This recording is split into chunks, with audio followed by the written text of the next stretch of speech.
So we've warned people with Trump's Gaza peace plan deal with the hostage exchange that happened over the weekend that you have to be very vigilant at what could happen next, because Israel has very much tricks up their sleeves to keep this war going.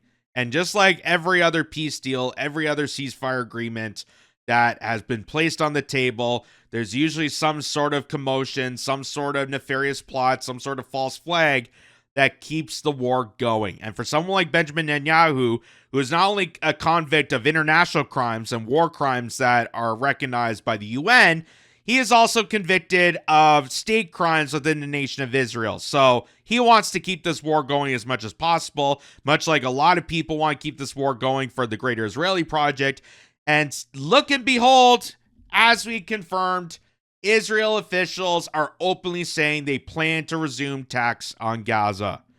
They're continuing on the war, folks. That is why people are not celebratory about this. That's why Ben Shapiro, when he made that statement about, why are the pro-Palestinian people not excited about Trump? Why are they not congratulating him and kissing his ring? Because they know that something was afoot.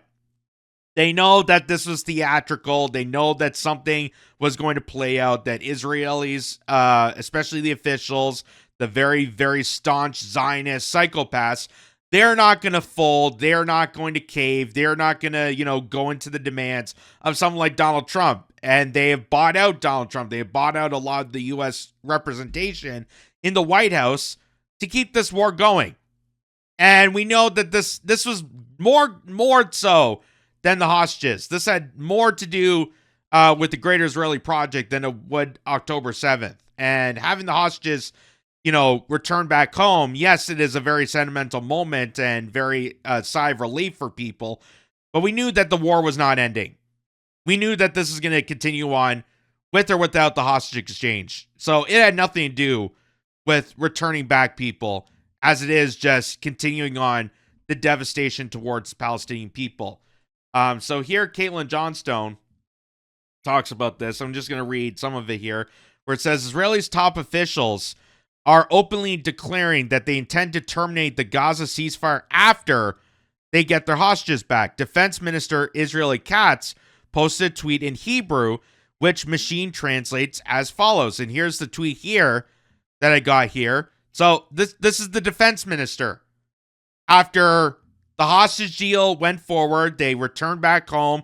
They, released some of the Palestinians, the hostages kept in IDF under their division. Here's what the defense minister says. It says Israel's greatest challenge after the phase of returning the hostages will be the destruction of all of Hamas's terror tunnels in Gaza directly by the IDF and through the international mechanism to be established under the leadership and supervision of the United States.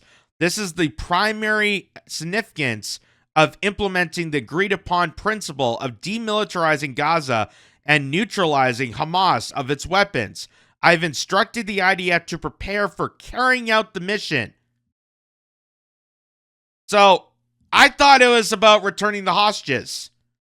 I thought it was about, hey, once Hamas surrenders and gives back the people that it captured on October 7th, then that would be it. That was what you guys were fighting for. You were fighting for the defense of Israelis, right? Oh, that's not the case? That's not the case? That the Hannibal Directive was purposely done attacking Israelis, attacking your own citizens to further emphasize the intent of blowing up Gaza and intentionally doing a ethnic cleansing, a genocide, a depopulation of the region so they could take over. That was the whole mission. That was the mission. So here they are, just moving the goalpost ever to keep this war going.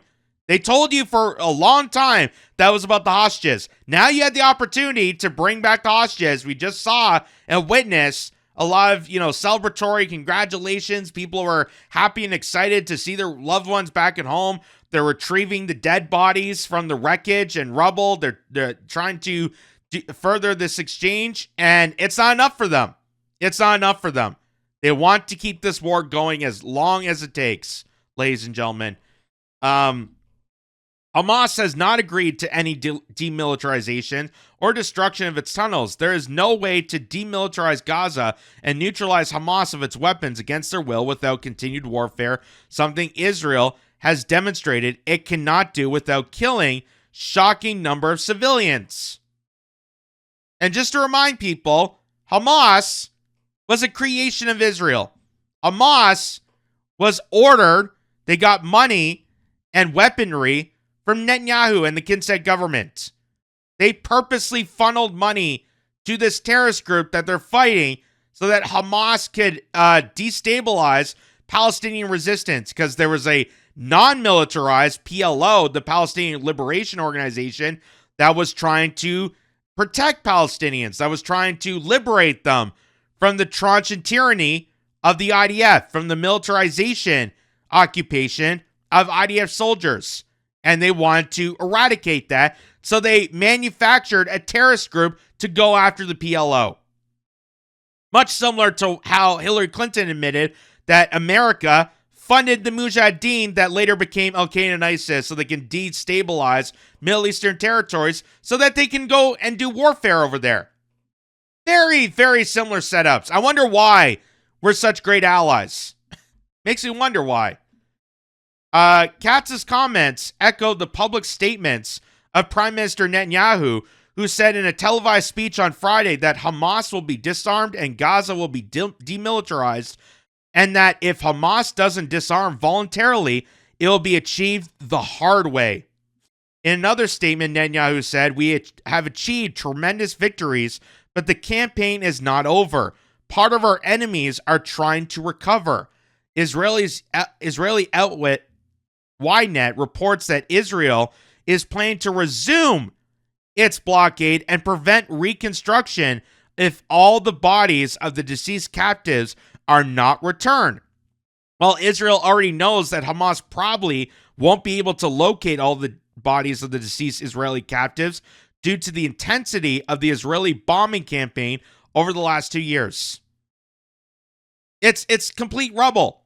It's complete rubble. It would take eons to locate all the remaining dead bodies. It's impossible.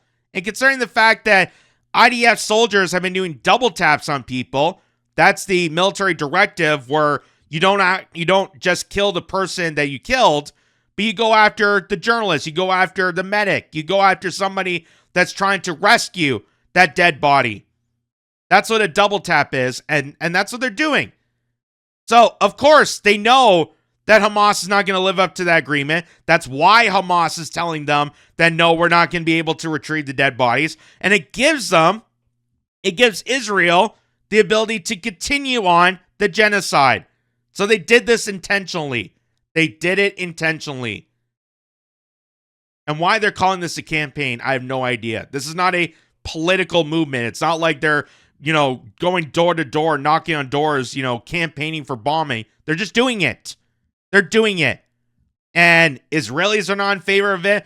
A majority of the world's population is not in favor of this. That is why pro-Palestinian activists are not cheerleading for Trump in this peace negotiation, because they knew this was brewing behind closed doors. We already knew that Netanyahu, before he left Washington on his last trip to visit the White House, he already admitted in Hebrew that he was going to violate the ceasefire agreement. He was already going to violate it because it was never about the hostages. It was never about October 7th. It was purposely done to execute the plans of the Greater Israeli Project, and this is how they're doing it. They're moving the goalposts ever so ever to keep this war afloat. And here's just one of the ways that they're doing it is they're trying to get the media to print out headlines like this to scare people into saying that, well, Hamas did not commit, so we got to continue on the war. So here's from JNS. This is a Jewish publication where it says, Qatar equipment entering Gaza sparks fears of Hamas reconstruction. So now not only can they fear people into saying that, oh, Hamas is going to get stronger now because they're going to reconstruct, but now they can also point the finger at Qatar. Or do you say Qatar? Some people say both. But they can point the finger at Qatar, even though Qatar is a staunch U.S. ally. They have military bases, U.S. military bases in Qatar, one of the largest in the Middle East. And Qatar was the original place where they negotiated Hamas and the United States to having a peace negotiation on September the 10th. And Israel bombed them. Israel bombed the exact location where the peace summit was happening. So, of course, they're going to make up some story to trick people, to bait people into keeping this war going as long as it takes. Because that is the directive of someone like Netanyahu. That is the directive of the greater Israeli project. That is the directive of the Zionist cult mentality, that they are the superior being, that they're going to keep on going, that they're going to slaughter as many people as it takes. Anyone that goes against them is an evil person. We are better than them. We are God's chosen people. That's not me saying that. That's what literal Zionists have said on camera. That's what they believe. That's their psychology. And it is just absolutely insane. It's psychotic. It's demoralizing. And it's everything against what religious institutions have taught us over the years. Like, how many genocides has Jesus Christ committed? You know, I'm pretty sure if you read the Torah and the Bible, they would condone this. But some people will say otherwise because they'll, pick and choose certain passages and they'll twist the wording around to defend this, to defend the need to slaughter innocent lives of people all across the Middle East, to say that, we're doing the Lord's work. We're the chosen people, and when God returns, he's going to thank us for, clearing the way, clearing the path, mowing the lawn. When he comes to resurrect, it's just absolutely crazy. Here's Times of Israel. So an Israeli publication also pointing this out. Kitz, if Hamas deliberately delays returning bodies of dead hostages, it's in violation of the deal. So they're hoping. Again, this is all part of the tricks. They know that Hamas cannot rescue the dead bodies under the rubble. They know that they can't because of how much damage they have done to the Palestinian region. They know it's impossible to get it within time. So Israel's using it to their advantage to keep this war going. So this is how they're baiting people. This is how they're tricking people. This is why they're conniving con artists. This is why you cannot trust them at any point in turn. You cannot trust Israel and Kitz. You cannot trust Benjamin Netanyahu. You definitely cannot trust Ben Gvir, who is one of the top proponents of putting this genocide forward. You cannot trust any of them. You cannot trust any of them. And that's why we said the Trump deal, I don't see it following through because Trump is not using his power, his leverage against Netanyahu.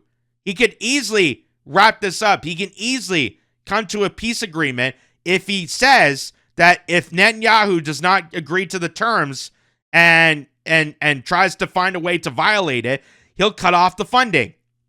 You have to give pressure to Netanyahu. You have to use your leverage. You have to use your power and ability to mandate that Netanyahu follows through on this peace agreement. Otherwise, it's completely useless. It's theatrical. And that's what we're seeing here. So all this is theatrical because they're going to continue on the genocide against Gaza. Here's this guy, Zachary Foster, who says Israel and Hamas signed a total of 7 ceasefire deals in 2008, 2012, 2014, 2019, 2021, and 2025. 7 times they have done this. Each deal followed a similar trajectory. Hamas mostly observed the agreement. Israel mostly did not, instead preferring to murder the diplomats it was negotiating with.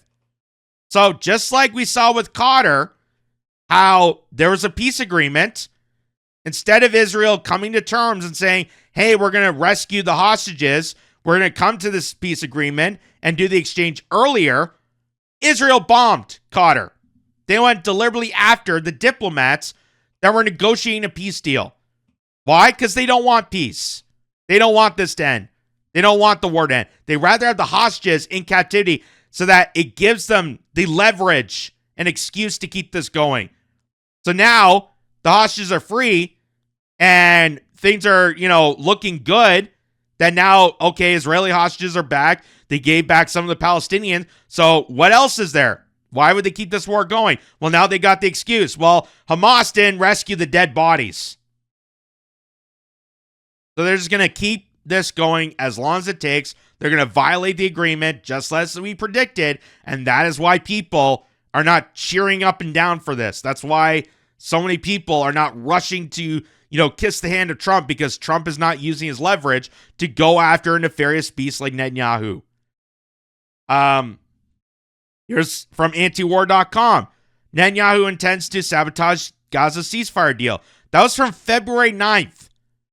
So you remember the ceasefire, the deal that was happening earlier in the year that Netanyahu intentionally violated, and we knew about, and we constantly told people about this, and we told people for months and months on end to not trust Netanyahu to confirm a deal. And if Trump actually wants to get some sort of motivation to end this war, you have to put leverage onto Netanyahu. You got to tell him, follow through on this deal, or we're not giving you a dime. We're not assisting you militarily. We're cutting off your resources. We'll even shut down AIPAC, which they should just do automatically. But if you want to give leverage to actually stop this bombing, stop the genocide, and actually come to a peace agreement, that's one way Trump can actually win the Nobel Peace Prize. Because even for the Nobel Committee, even though as corrupted it is, they're probably looking at this and going, well, Netanyahu is going to have something up his sleeve to not follow through on this peace deal. So no, Trump is not a peacemaker. And that's why they went with, Venezuela. But again, the Nobel Committee is very corrupted, and that's a different conversation. So here's Times of Israel also stating, yet despite the premier's statements, Benjamin Netanyahu, despite his comments and the fact the Israeli government has only voted to approve the first phase of Trump's plan, but not to end the war altogether. So all they did was agreed that, hey, we're going to exchange hostages. We're going to get back the 20 you stole from us, and we're going to give a few away of the Palestinians we locked up. They didn't release all of them. But they did release a few of them. So they did the exchange, but that's it. And they're making up suspicious stories, false flag accusations to try to frame this on Hamas as an excuse to keep this war going. So this is why people are not, taking this as delight. They're not, congratulating someone like Trump. This is why when Ben Shapiro talks about like how pro-Palestinian should be, celebratory about this. You got what you want, didn't you? No, not exactly. They're going to continue on the genocide. There's still going to be bloodshed and tyranny because there's no accountability to hold Israel account. There's no way, nobody's putting leverage on Israel. No one's actually willing to have the balls or moxie to challenge someone like Netanyahu to commit to the peace deal. So they're just letting Netanyahu do whatever he wants. And considering the fact that Trump's even stated that if something gets violated within the ceasefire agreement, that's it. He's just going to let it go. So now, if they're claiming that, Hamas is not living up to the agreement and people just stick with it and be propagandized to it, it's never going to end. And they're going to get their goal. They're going to get their goal of occupying the Palestinian territory, going to Lebanon, going to Syria, going to war with Iran, going to war with Yemen, going to war with all these other countries, and occupying the territory as part of the greater Israeli project, part of the Zionist death cult that's been installed and enacted since before 1947. That's how long this has been going. This is not about October 7th. This is not about Hamas. This is all part of the greater Israeli project. This is all part in the nefarious ghouls that resurrected the modern state of Israel to their gross advantage of executing a plan to wipe out mass amounts of population, and it's been going on before 1947. That's what all this is about. And that is going to cause a lot of rift in the already shaky terms when it comes to the relation between the United States and Israel. Because we already know that a lot of younger people, already find disgust and hatred with Israel. We know that, Charlie Kirk was questioning his stance on Israel. A lot of people have spoken out about this. So they're losing the PR battle. They're losing the PR battle, very much so. There is still a lot of older, Republicans and Democrats that agree to this, and probably because it's, installed to them through tradition that they just blindly support Israel. But nonetheless, they're losing the PR battle. They're losing support so staunchly that AIPAC had to come out with this commercial. They had to come out with this campaign to try to siphon more people back into their camp because they're losing the younger demographic. They're losing a lot of people as they're turning on social media, witnessing the carnage. So now AIPAC came up with their own PSA to try to convince people that no, it's not a foreign entity. It's an American association. So anyone that criticizes AIPAC, you're criticizing America. That's what they're claiming. That this foreign entity, this foreign adversary lobby firm that has bought out politicians solely for the purpose of executing the agenda of a foreign nation, they're trying to claim that no, it's an American institution. And those who condemn it, those who criticize it, you're criticizing a part of America. So take a look at this. Let's talk about AIPAC. Today, AIPAC. On Capitol Hill, AIPAC. AIPAC. You may have heard our name, but how much do you really know about AIPAC? AIPAC is an American organization that works to strengthen the U.S.-Israel relationship. This partnership advances America's interests and democratic values and helps keep Israel safe. How? How is it doing that? How is it doing that when Larry Ellison just bought a sixth of the media empire in America? How is it working for America's interest knowing that TikTok is being censored by former IDF soldiers? That's now bought by Larry Ellison and Mark Andreessen, who are very, very vocal supporters of Israel. How is that helping American interest? How's that helping American interest? That we're now having a warfare battle on the First Amendment. Trump is going after college campuses about DEI programs and wokeism, but we're now reinstalling woke and DEI programs when it comes to Zionists. How is that in favor of America's interest? How is that helping the value of America and democracy when it's deteriorating by this foreign entity? Our 5 million members are U.S. citizens, Democrats and Republicans from every part of the country who urge our elected leaders to enact pro-Israel policies. This includes expanding America's defense partnership with Israel, supporting life-saving security assistance, confronting Iran and its terror proxies, and again, all things that MAGA and majority of America does not want. America does not want to go to a Middle East war. We've been doing it for decades. We have lost how many soldiers? We continue to battle with all these countries. They want the wars to end.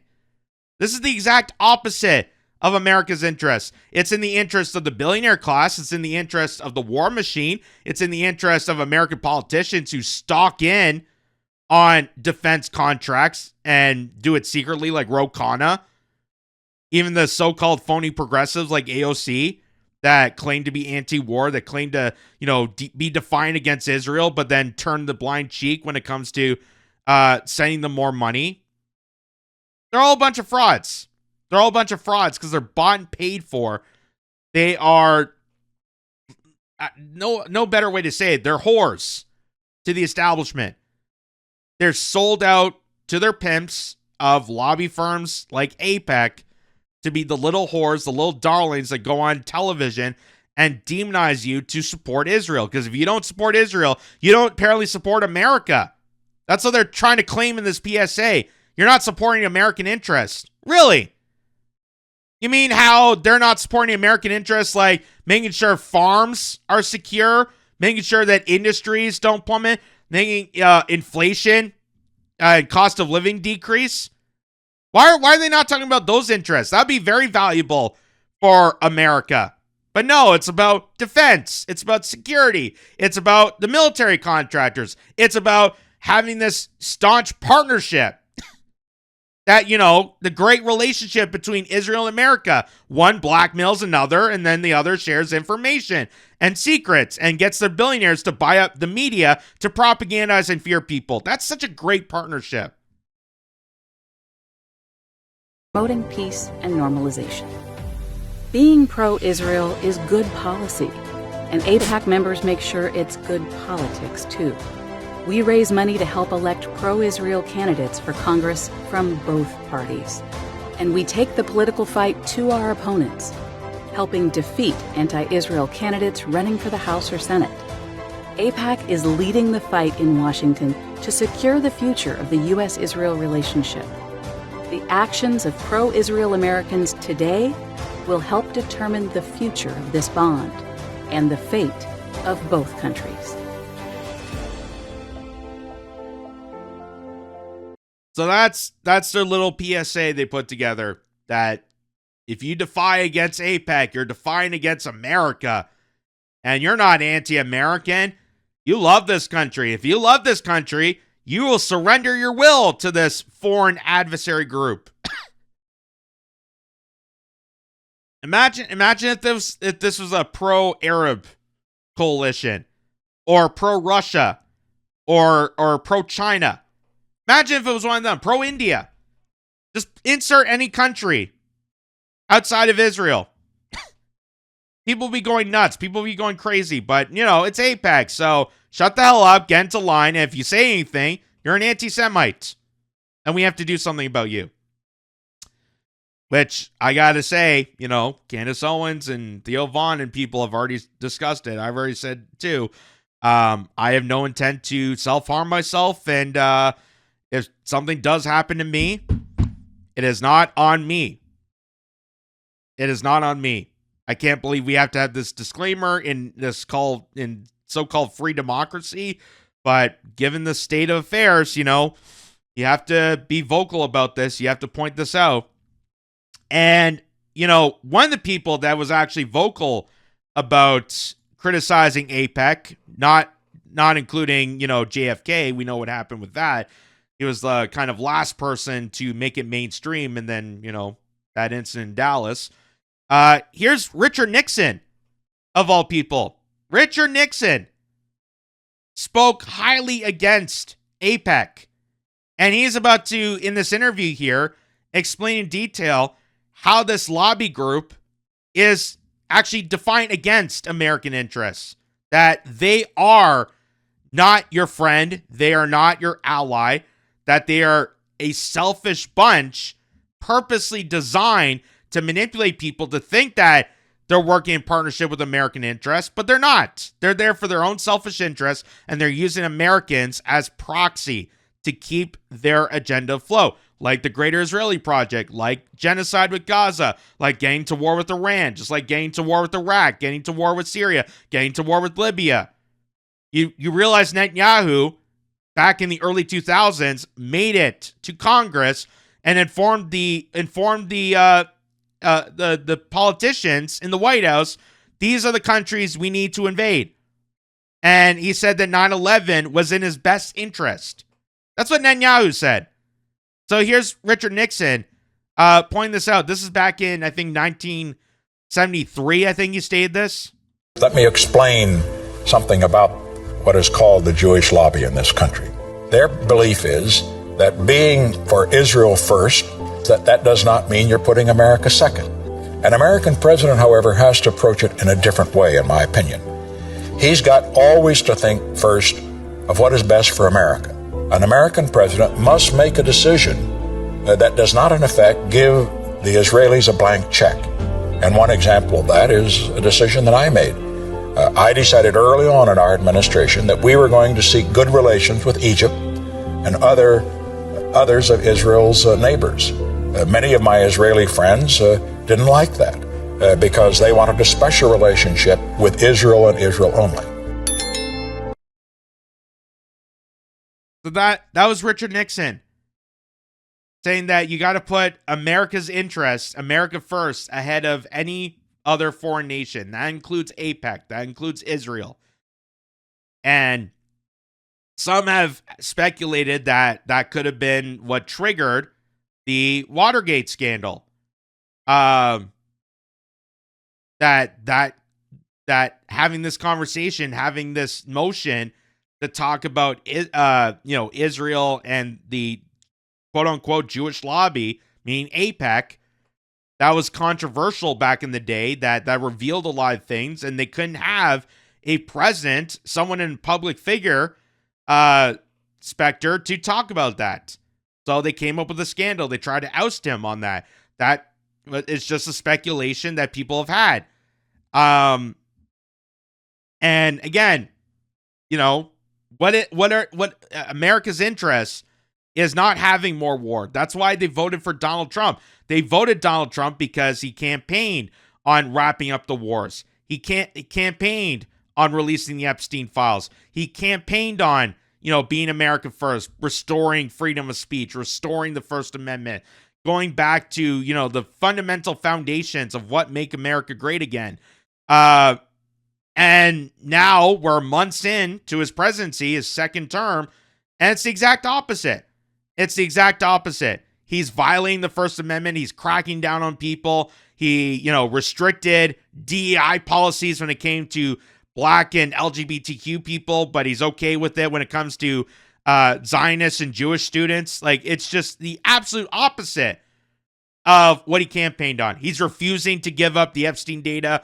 Whether or not he's on it is speculative, but either way, he's refusing to give up on that and release the information. He's cracking down on people like Thomas Massey and Marjorie Taylor Greene, who seem to be the only two politicians I see in America still focused on America. It seems like every other politician is focused on Israel, is focused on what a great threat Qatar is and how we need to, invade Venezuela, how we need to go into Latin American countries again. Because it worked so well the last 30 to 40 years. Let's do it once more. So it's just all it's coming together. This is all part of the puzzle. This is all part of, why these horrendous foreign affairs exist in American politics. And it happens all over the place. A lot of these so-called ally nations that, claim to be, representative and care about equal rights and human rights and so on and so forth. They like to play both sides of it. Even here in Canada, people were, jumping up in fear of the fact that we're honoring terrorism by recognizing a Palestinian state. We're giving terrorism a gift by recognizing a Palestinian state, not realizing that we have already recognized a terrorist as the Syrian president. The former leader of Al-Qaeda, who had a $20,000 bounty on him, is now the, respected president of Syria. We already rewarded terrorism. We gave them money. We invented terrorism to keep terrorism afloat, so we constantly have wars on terror. That's why this is all happening, and Israel is no different in manufacturing the aggression, manufacturing false flags, trying to cause chaos so that they have the excuse, they have the leverage to facilitate more warfare onto Palestinians, onto the Lebanese, onto Syria, onto whoever stands in their way. That is what is so daunting. That is what is so gruesome about these groups and these mafia men that roam around, have this information, have the dirt onto people, and control them, manipulate them in very, very disturbing ways. And again, I just want to reiterate, I have no intent to self-harm myself or self-delete myself. If anything happens, I just want to make that statement clear as possible that if anything happens, regardless of what government is involved in it, because how much corruption is being exposed and what we've been seeing from, the last few years, there's dark possibilities. There's dark, disturbing possibilities. So I just want to make it very clear. Candace Owens has already stated this. Theo Vaughn stated this. Many other people have had to come forward and state this. In a so-called free democracy, we have to openly state and put a disclaimer out that we're not willing to sacrifice ourselves for a foreign nation and their lobby groups.